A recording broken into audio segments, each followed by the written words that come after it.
All India बार examination 21 जो कि 7 जून को होगा, उसके लिए हम यहाँ प्रीवियस ईयर में कॉन्स्टिट्यूशन और PIL में पूछे गए प्रश्नों को लेकर के आए हैं, जो आपके लिए बहुत ही महत्वपूर्ण साबित होने वाले हैं बे 21 के लिए। तो आइए शुरुआत करते हैं। सबसे पहले स्वागत है आप सभी का आपके अपने YouTube channel study blog with Shivendra पर। और यहाँ मैं आपको एक बात भाई क्लियर कर दूँ कि कोशिश करें कि इस बार का AIB आपका फाइनल हो। क्यों? क्योंकि आप लोग जो है मेंटली, फिजिकली एंड इकोनॉमिकली तीनों तरीके से क्वालिटी अपने साथ कर रहे हैं बार बार AIB देने के पश्चात। ठीक है, ये शुरुआत करते हैं। यहाँ पर मैं बात करूँ तो देखिए, जो हमारा कॉन्स्टिट्यूशन PIL है, दोनों को लगा करके जो है आपका 14 नंबर आता है टोटल। अगर आपने कॉन्स्टिट्यूशन पढ़ लिया तो आपका 4 नंबर का PIL ऑलरेडी कॉन्स्टिट्यूशन से ही हो जाता है। पहला प्रश्न हमारा PIL का है कि जनहित याचिका का जनक भारत में किसको माना गया है? तो ये PN भगवती है। नॉर्मल क्वेश्चन है, लेकिन आपने पढ़ा इसलिए आपको नॉर्मल लग रहा है, अदरवाइज नहीं लगता। निम्नलिखित में से कौन सा जनहित याचिका का यथार्थ उद्देश्य नहीं है? तो विधि के नियम का पुष्टिकरण करना ये भी है। न्याय के, ये भी देख लेना कि भाई नहीं पूछ रहा है। न्याय के प्रभावी पहुंच की सुविधा ये भी है। मौलिक अधिकारों की सार्थक प्राप्ति ये भी होगा। ख्याति प्राप्त करना, संपत्ति प्राप्त करना ये नहीं। बहुत नॉर्मल क्वेश्चन है, आसानी से आप इसका अंदाजा लगा सकते हैं। नेक्स्ट प्रश्न बहुत इंपॉर्टेंट है और ये केस कई बार पूछा जा चुका है अलग अलग तरीके से कि हुसैन आरा खातून बना बिहार राज्य के मामले में मूल अधिकार बनकर क्या उभरा? तो ये आपका त्वरित न्याय का अधिकार, यानी ये शीघ्र विचारण के अधिकार को फंडामेंटल राइट की कैटेगरी में शामिल किया गया था आर्टिकल 21 के अंतर्गत हुसैन आरा खातून के मामले में, और ये अलग अलग तरीके से जो है शामिल किया जाता है। सार्वजनिक पद को हड़पने के विरुद्ध जारी की जाती है, तो ये आपका कोवारंटो है। क्वेश्चन समझकर आप लोग इसका आंसर समझ चुके होंगे। देखते हैं, एक बार बता दूं कि भाई संशोधन से 1 या 2 प्रश्न आपके 100% पूछे जाते हैं। यहाँ है ये, इसमें के लिए पूछ रहे हैं कि 1985 के कौन से संशोधन अधिनियम के द्वारा दल बदल विरोधी कानून जोड़ा गया था? तो ये आपका 52वां संविधान संशोधन था। इसको अलग तरीके से भी पूछा जा सकता है कि 52वें संविधान संशोधन अधिनियम 1985 के अंतर्गत क्या चीज़ें ऐड हुई? दल बदल। कौन सी अनुसूची ऐड हुई? आपकी 10वीं अनुसूची ऐड हुई थी, ध्यान रखें। उसके अलावा यहाँ पर हमारा नेक्स्ट केस है कि किस केस में सुप्रीम कोर्ट ने यह निर्णय किया कि जो संशोधन है वो 13(2) के अकॉर्डिंग कानून है पूछ रहे हैं। तो गोरखनाथ के केस में कहा गया था कानून है। आपका शंकरी प्रसाद, सज्जन सिंह, केशवनंद भारती के मामले में मना कर दिया था, लेकिन गोरखनाथ के मामले में माना था। और इसी इफेक्ट को दूर करने के लिए आपका 24वां संविधान संशोधन अधिनियम 1971 हुआ था। तो कुछ भी पूछा जा सकता है। दूसरा, गोरखनाथ के मामले में जो आपकी जस्टिस थे वो सुब्बा राव थे। प्रश्न यहाँ से भी बना है, कौन थे न्यायमूर्ति? और उसके अलावा इसमें 11 जजेस की बेंच थी। डिसीजन था आपका 6:5 के रेशियो से था, भाई याद रखें। और भविष्य लक्ष्य सिद्धांत भी इसमें दिया गया है, जबकि भविष्य लक्ष्य सिद्धांत वाला प्रश्न पहले भी पूछा जा चुका है। भारत में समान नागरिक संहिता आपका ऑप्शन बी ठीक है, राज्य की नीति निर्देशक सिद्धांतों में दी हुई है। और यानी कि आर्टिकल 44 के अंदर है, भाग 4 आर्टिकल 44। और सबसे पहले गोवा इसको अपनाने वाला था, लेकिन गोवा में लिखित रूप से कानून नहीं था। कानून बनाने वाला आपका पहला UK यानी कि उत्तराखंड है। और प्रेजेंट में आपका जो इसको एक्सेप्ट कर लिया है किसने? आपका गुजरात ने भी। अभी वहाँ पर प्रोसेसर चल रहा है। आर्टिकल 16 के अनुसार राज्य के अधीन किसी नियोजन या पद के संबंध में केवल या इनमें से किसी के आधार पर न तो कोई नागरिक अपात्र होगा और न उससे विभेद किया जाएगा। तो ये ऑप्शन है भाई, ध्यान रखेगा। और कि धर्म, मूल वंश, जाति, लिंग, उद्भव, जन्म स्थान, निवास स्थान इत्यादि के आधार पर। और एक बात यहाँ मैं आपको ये बताना चाहूँगी कि आर्टिकल जो आप 15 में आपके 5 ग्राउंड दिए हुए हैं और 16 में आपके 7 ग्राउंड्स दिए हुए हैं। इन ग्राउंड्स की संख्या ज़रा याद रखिएगा, क्योंकि जब हमें कोई चीज़ बहुत ईजी लगती है ना, तो हमसे गलती भी उसी में होती है, याद रखना। क्योंकि हम बहुत ओवर कॉन्फिडेंस हो जाते हैं, क्योंकि अगर कोई चीज़ डीप होती है तो हम उसे ध्यानपूर्वक पढ़ते हैं। बट ईजी चीज़ को हम तमीज में ये पढ़े बिना कि भाई हमसे एक्सपेक्टेशन क्या कर रहा है सामने वाला क्वेश्चन के हिसाब से, वो नहीं पढ़ते हम लोग। जिस केस में इस संविधान के निर्वचन के बारे में विधि का कोई साधारण प्रश्न अंतर्विलित हो, या कहना चाह रहे हैं कि अगर कोई मामला ऐसा है जिसमें संविधान के निर्वचन का प्रश्न हो या आर्टिकल 143 के अंतर्गत किसी निर्देश की सुनवाई हो, तो इस प्रयोजन के लिए जो न्यायाधीशों की न्यूनतम संख्या है वो कितनी होगी? तो वो 5 होगी। और ये आपका आर्टिकल जो है 145 में दिया गया है, जो कि संवैधानिक बेंच मानी जाएगी। उसके अलावा ये कहा गया है कि भारतीय संविधान के अनुच्छेद 301 के अनुसार किसी को उसकी संपत्ति से विधि के प्राधिकार से वंचित किया जाएगा, अदरवाइज नहीं। क्या शब्द शामिल है 300A में? व्यक्ति को, नागरिक को, विदेशी को, भारतीय को। तो यहाँ पर व्यक्ति शब्द को शामिल किया गया है। अब हमें यहाँ पर कंफ्यूजन होगा, भाई नागरिक होगा या व्यक्ति होगा? तो यहाँ ये बहुत देखने के लिए बहुत सिंपल होता है, बट हम इन चीज़ों को जो है छोड़ कर चले जाते हैं। अब नेक्स्ट क्वेश्चन में हमसे पूछा कि भारतीय संविधान के अनुच्छेद 13 के अनुसार निम्न में से कौन सा कानून नहीं है? अब याद रखिएगा, नहीं पूछ रहे हैं भाई यहाँ पर, ये सॉरी एवरीवन, नहीं पूछ रहे हैं। तो यहाँ पर नियम, उपविधि, रूढ़ि या प्रथा सारी चीज़ें कानून है भाई ये। तो बचा क्या? डी ऑप्शन बचा। इनमें से कोई नहीं, मतलब इनमें से कोई से भी ऑप्शन ठीक नहीं है भैया, सारे ऑप्शन मतलब बिल्कुल इनमें से कोई भी ऑप्शन ठीक नहीं, क्योंकि सारी चीज़ें जो है विधि हैं, नहीं पूछ रहे, नहीं कोई इनमें से कोई सा भी नहीं है।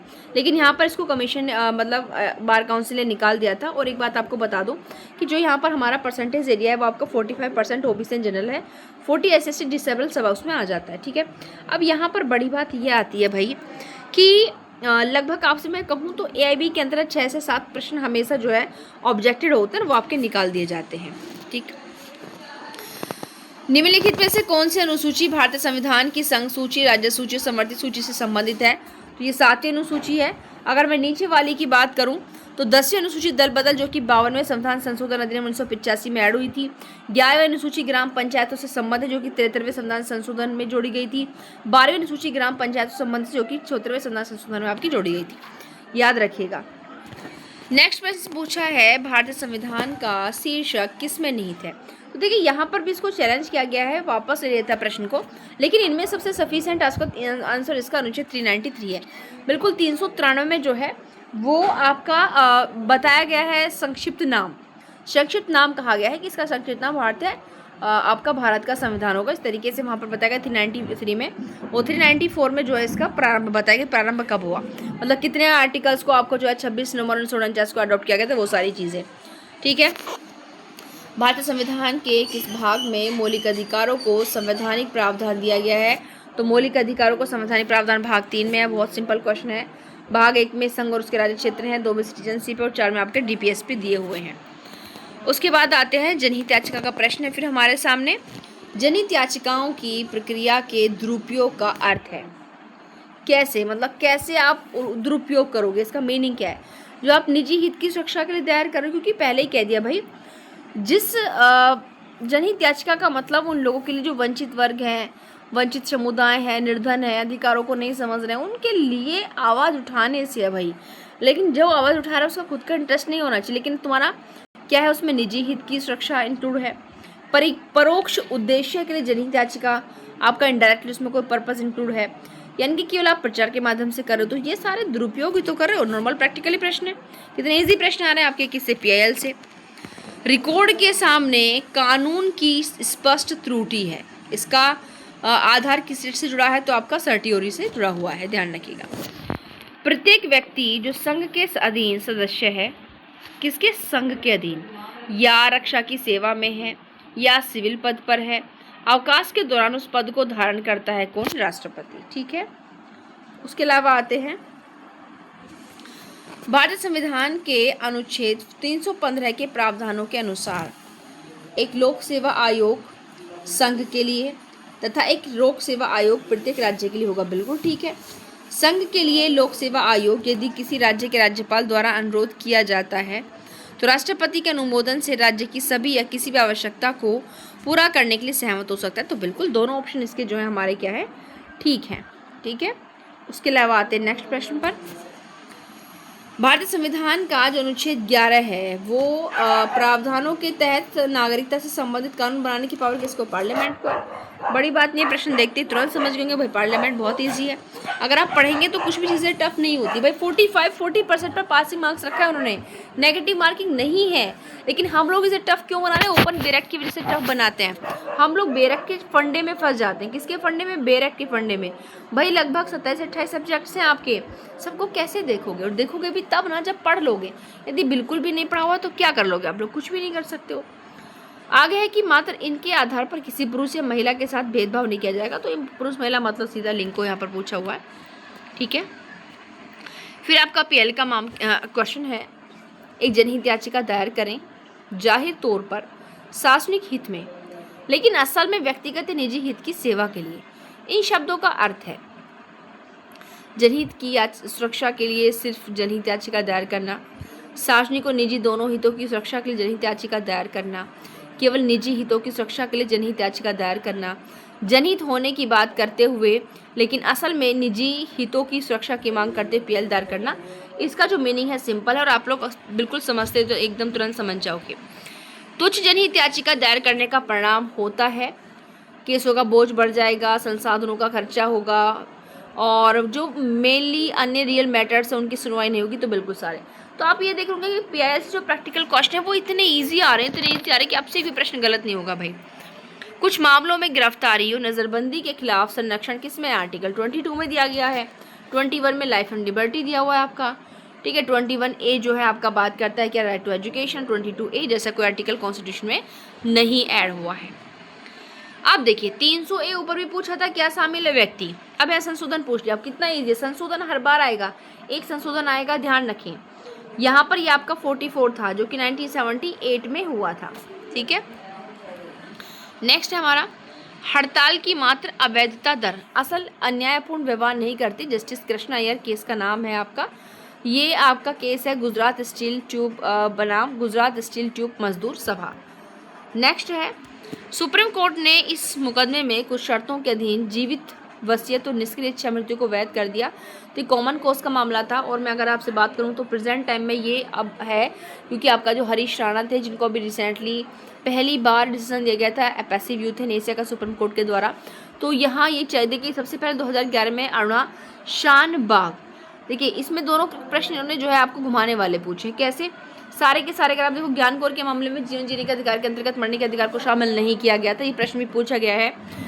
और अरुणा शानबाग के केस में इसको परमिशन दी थी लेकिन लीगली रूप से वैलिड नहीं माना था। कॉमन कॉज के मामले में इसको वैध घोषित कर दिया गया था और पहला मामले वाला केस को भी जरूर आपसे पूछा जा सकता है। अनुच्छेद 310 इसके बारे में क्या है कि सिविल सेवकों के संदर्भ में अप्रत्यक्षताओं और उपकरणों का सिद्धांत है।